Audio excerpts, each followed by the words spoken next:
I sort of just found myself being like a little ping pong ball, being moved from one place to another. And somehow or other I just had to accept it, but it didn't quite work out like that, because this wonderful family, the Gills, perhaps I ought to tell you a little bit more about this, because before a family could take a child, they had to actually put down £50 as a guarantee to the government that they would keep the child and wouldn't be a burden. Now, if people weren't able to afford the £50, very often a group in church would collect the money, and then one family would actually look after the child. And I think this may have happened with me. And the major thing was a wonderful family doing the utmost to pacify a very homesick child who couldn't communicate. I couldn't speak a single word of English. They didn't speak any of the languages I spoke. Well, that's enough to start with.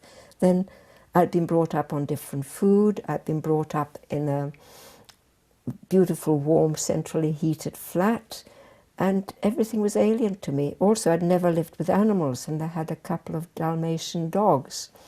So the house was drafty, I was cold, I'd never eaten toast, kippers, marmalade, porridge, all the things which are perfectly normal here. So I was desperately homesick, and they even kitted me out with school uniform to go to school. But after about 6 weeks, through the help of the Czech Refugee Committee, they decided I had better be moved because I really wasn't settling. So I had another aunt, my Aunt Bibba and her husband.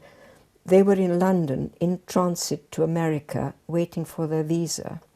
So the Czech Refugee Committee decided it would be good for me to move in with them. So I actually moved there probably in June 1939. And I started attending the local primary school, which is Holy Trinity Church of England School, just off Finchley Road. And I seemed to settle much better there, A, because of course I was with an aunt and uncle, so I was having normal food for what was normal to me, and I could communicate. And at that stage at school, I discovered that my tuition from school at home in Slovakia had been such that I was better at arithmetic than the kids here. So every time we had an arithmetic lesson, somebody would take me out and give me English lessons. So within several months, I was quite fluent. So that was useful. My aunt and uncle had arranged that I was going to go to another school called Francis Holland College for Girls, real posh school off Baker Street, and it's still there.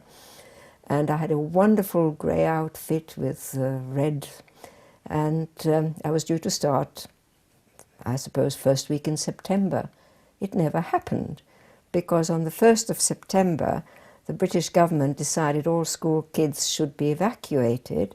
So I now get evacuated with Holy Trinity Church and end up in Rickmansworth. And that too was quite an experience, because we only went about 25 miles out of London.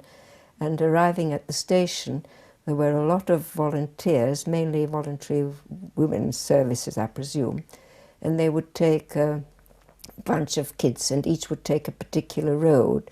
And they would just knock at the door and say, how many of these children will you have? Will you have 1, 2, 3, or can't you take anybody? And I was getting a bit anxious because nobody seemed to want me. Anyway, I was very lucky. I was one of the last ones, probably the last one. And I ended up with the most wonderful family. And they were called the Pavlos. And I stayed with them basically for a year. And it was at that stage that we used to sleep under the stairs. They had a large pantry, which was under the stairs. We used to have mattresses there.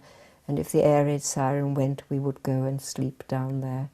And they had 2 dogs. One was a sausage dog and one was a sort of mixture terrier. By that time I was quite happy with dogs and with English food. And basically I settled quite well there. The homesickness seems to have been put into the background. I realized I had to get on with things. And I did occasionally get letters from my father, who kept on encouraging me to study hard and, be a good girl, all the usual things. And I took that to heart.